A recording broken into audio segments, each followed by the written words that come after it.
नमस्कार। कभी सोचा है कि दोस्तों के बीच किया गया कोई मजाक वाला वादा और एक प्रॉपर्टी खरीदने का एग्रीमेंट, इन दोनों में कानूनी तौर पर क्या फर्क है? आखिर क्यों एक बात सिर्फ बात रह जाती है और दूसरी एक कानूनी बंधन, एक कॉन्ट्रैक्ट बन जाती है? इसकी पूरी कहानी शुरू होती है दो बहुत ही जरूरी शब्दों से, प्रस्ताव और स्वीकृति।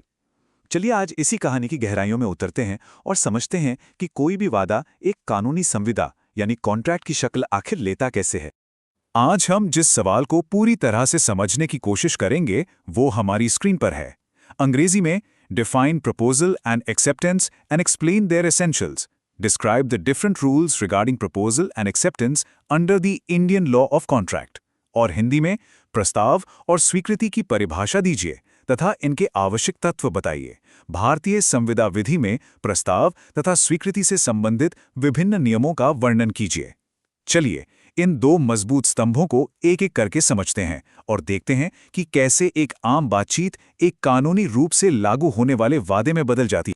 तो किसी भी कॉन्ट्रैक्ट्स की इस विशाल इमारत की जो पहली ईंट होती है वो है प्रस्ताव। इसे हम आम बोलचाल में ऑफर भी कहते हैं। लेकिन एक बात समझनी होगी, कानून की नजर में हर कहीं सुनी बात एक प्रस्ताव नहीं होती। तो फिर कानून असल में किस चीज को एक प्रस्ताव मानता है? चलिए देखते हैं। भारतीय संविदा अधिनियम 1872 की धारा 2 क इसे बिल्कुल साफ साफ बताती है। अब देखिए, कानून की भाषा थोड़ी जटिल लग सकती है, तो इसे आसान बनाते हैं। इसके मुताबिक जब एक व्यक्ति दूसरे व्यक्ति को अपनी इच्छा जाहिर करता है, चाहे वो कुछ करने की हो या कुछ न करने की, और ये इच्छा इस इरादे से जाहिर की जाती है कि सामने वाले की सहमति मिल सके, तो हम कहते हैं कि उस व्यक्ति ने एक प्रस्ताव किया है। उदाहरण के लिए मान लीजिए मैं कहता हूं मैं अपनी ये घड़ी 500 रुपए में बेचना चाहता हूं। यहां मेरी इच्छा साफ है और मेरा मकसद सहमति पाना है। बस यही एक प्रस्ताव है। तो इस परिभाषा से तीन बातें बिल्कुल क्रिस्टल क्लियर हो जाती हैं जो किसी भी प्रस्ताव में होनी ही चाहिए। पहली, कुछ करने या ना करने की एक साफ इच्छा होनी चाहिए। दूसरी, ये इच्छा किसी दूसरे व्यक्ति को बताई जानी चाहिए। मन में सोच लेना प्रस्ताव नहीं होता। और तीसरी और सबसे जरूरी बात, ये इच्छा बताने का मकसद सिर्फ और सिर्फ सामने वाले की हाँ जानना होना चाहिए, महज अपनी राय देना या जानकारी देना नहीं। अब जब हम प्रस्ताव की परिभाषा समझ गए हैं, तो चलिए उन कसौटियों को देखते हैं जिन पर हर प्रस्ताव को खरा उतरना पड़ता है। ये वो नियम हैं, वो रूल्स हैं जो तय करते हैं कि कोई बात कानूनी तौर पर एक वैध प्रस्ताव है या नहीं। पहला और सबसे महत्वपूर्ण नियम है कानूनी रिश्ता बनाने का इरादा। अगर कोई दोस्त से कहता है चलो आज शाम को चाय पीने चलते हैं और वो नहीं आता, तो उस पर केस नहीं किया जा सकता। क्यों? क्योंकि इरादा कोई कानूनी बंधन बनाने का था ही नहीं, वो बस एक सामाजिक वादा था। कानून केवल उन प्रस्तावों को मान्यता देता है जो पार्टियां कानूनी तौर पर निभाने के इरादे से करती हैं। इस नियम को समझने के लिए बैल्फर बनाम बैल्फर का केस एक क्लासिक कहानी की तरह है। बात 1919 की है। एक पति थे जो सिलोन में काम करते थे और उनकी पत्नी स्वास्थ्य कारणों से इंग्लैंड में रह रही थीं। पति ने वादा किया कि वो हर महीने पत्नी को 30 पाउंड भेजेंगे। कुछ समय बाद उनके रिश्ते में खटास आ गई और पति ने पैसे भेजना बंद कर दिया। पत्नी ने उन पर केस कर दिया। अब अदालत ने क्या कहा? अदालत ने कहा कि ये पति पत्नी के बीच का एक घरेलू इंतजाम था, कोई कानूनी कॉन्ट्रैक्ट नहीं। इसे करते समय दोनों में से किसी का भी इरादा इसे कानूनी रूप देने का नहीं था, इसलिए यह प्रस्ताव कानूनी तौर पर वैध था ही नहीं। अगला नियम बहुत ही सीधा और तार्किक है। प्रस्ताव की जानकारी उस व्यक्ति तक पहुंचनी ही चाहिए जिसे वो दिया जा रहा है। जरा सोचिए, क्या कोई ऐसा ऑफर स्वीकार किया जा सकता है जिसके बारे में पता ही ना हो? बिल्कुल नहीं। तो जब तक प्रस्ताव की सूचना दूसरे पक्ष को नहीं मिलती, वो कानूनी तौर पर मौजूद ही नहीं है। इस पॉइंट को लालमन शुक्ला बनाम गौरीदत्त का केस बहुत अच्छे से समझाता है। कहानी कुछ यूं है कि गौरीदत्त का भतीजा खो गया था। उन्होंने अपने मुनीम लालमन शुक्ला को उसे ढूंढने के लिए हरिद्वार भेजा। अच्छा, जब लालमन चले गए तो उसके बाद गौरीदत्त ने घोषणा की कि जो भी उनके भतीजे को ढूंढेगा उसे 501 रुपए का इनाम मिलेगा। लालमन को इस इनाम के बारे में कुछ नहीं पता था। उन्होंने लड़के को ढूंढ लिया और वापस ले आए। बाद में जब उन्हें इनाम की बात पता चली तो उन्होंने पैसे मांगे। मामला कोर्ट पहुंचा। कोर्ट ने कहा कि लालमन इनाम के हकदार नहीं हैं, क्योंकि जब उन्होंने लड़के को ढूंढा तब उन्हें इनाम वाले प्रस्ताव की कोई जानकारी ही नहीं थी। बिना जानकारी के स्वीकृति हो ही नहीं सकती। अब एक बहुत ही जरूरी फर्क को समझते हैं जहां अक्सर लोग गलती कर जाते हैं, प्रस्ताव और प्रस्ताव के लिए निमंत्रण में अंतर। देखिए, प्रस्ताव आपकी अंतिम इच्छा होती है जिस पर हां मिलते ही कॉन्ट्रैक्ट बन जाता है, लेकिन प्रस्ताव के लिए निमंत्रण बस दूसरे पक्ष को उकसाना है कि आओ और मुझे प्रस्ताव दो। जैसे किसी दुकान की खिड़की में सजा सामान और उस पर लगा प्राइस टैग या रेस्टोरेंट का मेन्यू, ये सब प्रस्ताव नहीं है, ये ग्राहक को प्रस्ताव देने का निमंत्रण है। जब कोई सामान काउंटर पर ले जाकर कहता है मैं ये खरीदना चाहता हूं, तब वो प्रस्ताव करता है जिसे दुकानदार स्वीकार या अस्वीकार कर सकता है। इस बात को हार्वे बनाम फेसी का टेलीग्राफ वाला केस और भी साफ कर देता है। हार्वे ने फेसी को एक टेलीग्राफ भेजा जिसमें 2 सवाल थे। पहला, क्या आप अपना बम्पर हॉल पेन नाम का प्लॉट बेचेंगे? और दूसरा, उसका सबसे कम नकद मूल्य क्या है? फेसी ने जवाब में सिर्फ दूसरे सवाल का उत्तर दिया। बम्पर हॉल पेन का न्यूनतम नकद मूल्य 900 पाउंड है। हार्वे ने इसे प्रस्ताव समझकर तुरंत अपनी स्वीकृति भेज दी, लेकिन फेसी ने बेचने से मना कर दिया। कोर्ट ने फैसला दिया कि फेसी ने सिर्फ एक सवाल का जवाब दिया था, बेचने का कोई प्रस्ताव नहीं किया था। न्यूनतम कीमत बताना बेचने की इच्छा जाहिर करना नहीं है, यह सिर्फ एक निमंत्रण था कि आप 900 पाउंड का प्रस्ताव कर सकते हैं। अगर प्रस्ताव और प्रस्ताव के लिए निमंत्रण का ये मुश्किल सा लगने वाला फर्क अब बिल्कुल साफ हो गया है, तो इस मेहनत के लिए एक लाइक तो बनता है। और ऐसे ही मुश्किल कानूनी विषयों को आसान भाषा में समझने के लिए चैनल को सब्सक्राइब करना मत भूलिएगा। चलिए अब प्रस्ताव के प्रकारों पर आते हैं। प्रस्ताव 2 तरह के हो सकते हैं, विशेष और सामान्य। विशेष प्रस्ताव वो होता है जो किसी खास व्यक्ति या समूह को किया जाता है और सिर्फ वही उसे स्वीकार कर सकता है।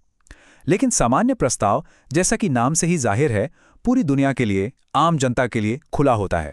सामान्य प्रस्ताव को समझने के लिए कार्लिल बनाम कार्बोलिक स्मोक बॉल कंपनी से बेहतर कोई कहानी नहीं हो सकती।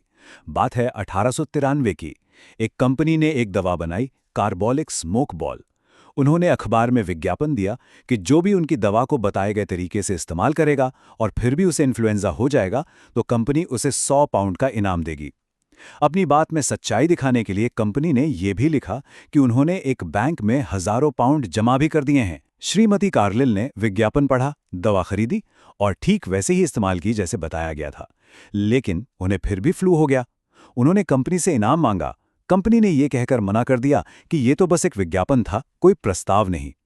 मामला कोर्ट गया और कोर्ट ने एक ऐतिहासिक फैसला सुनाया।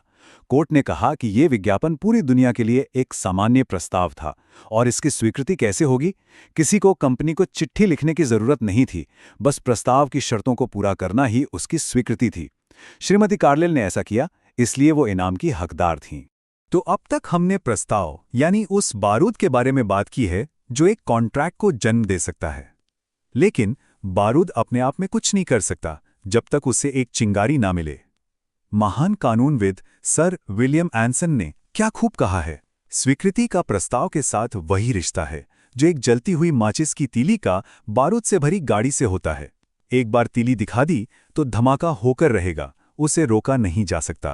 तो अब जब हमने बारूद बिछा दिया है तो चलिए अब उस चिंगारी, उस जलती हुई तीली के बारे में बात करते हैं जो इस पूरी प्रक्रिया को एक अंजाम तक पहुंचाती है, यानी स्वीकृति या एक्सेप्टेंस। भारतीय संविदा अधिनियम की धारा 2ख हमें बताती है कि जब वो व्यक्ति जिसे प्रस्ताव दिया गया है उस पर अपनी सहमति दे देता है तो हम कहते हैं कि प्रस्ताव स्वीकार हो गया। और यही वो जादुई पल है जब एक तरफा प्रस्ताव एक 2 तरफा कानूनी रूप से बाध्यकारी वचन यानी कि एक प्रॉमिस में बदल जाता है। लेकिन रुकिए, जैसे हर प्रस्ताव वैध नहीं होता वैसे ही हर हाँ में हाँ नहीं होती। कानून की नज़र में एक हाँ को वैध स्वीकृति बनने के लिए भी कुछ सख्त नियमों का पालन करना पड़ता है। चलिए इन्हें भी एक एक करके समझते हैं।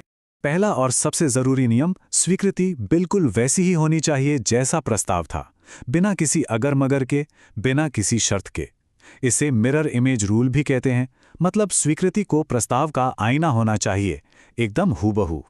अगर मैंने 10 रुपए में अपना पेन बेचने का प्रस्ताव दिया और जवाब में कहा गया ठीक है मैं 8 रुपए में खरीदूंगा, तो ये स्वीकृति नहीं है, ये मूल प्रस्ताव की अस्वीकृति है और एक नया प्रस्ताव है जिसे कानून में काउंटर ऑफर कहते हैं।